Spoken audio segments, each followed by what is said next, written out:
بسم اللہ الرحمن الرحیم۔ اور جو لوگ کچھ نہیں جانتے یعنی مشرک، وہ کہتے ہیں کہ اللہ ہم سے کلام کیوں نہیں کرتا یا ہمارے پاس کوئی نشانی کیوں نہیں آتی۔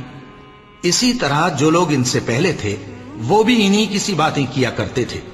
ان لوگوں کے دل آپس میں ملتے جلتے ہیں۔ جو لوگ صاحب یقین ہیں ان کے سمجھانے کے لیے ہم نے نشانیاں بیان کر دی ہیں۔ یعنی اس قسم کے مطالبات جاہل لوگ پہلے بھی کیا کرتے تھے کہ اللہ تعالیٰ خود ہمارے پاس آ کر بتائے کہ واقعی یہ میرا رسول ہے، یا کوئی ایسی وضاحت، علامت یا معجزہ ہمیں دکھلائے جس سے ہمیں یقین آ جائے، اسی صورت میں ہم ایمان لا سکتے ہیں۔ یہ سب جہالت کی باتیں ان میں سے اکثر ناممکن ہیں۔ پہلے لوگ بھی ایسے مطالبے کرتے رہے اور آج بھی جاہل لوگ اس طرح کے مطالبے کر رہے ہیں۔ یعنی مزاج کے لحاظ سے پہلے زمانے کے گمراہوں اور آج کے زمانے کے گمراہوں میں کچھ فرق نہیں۔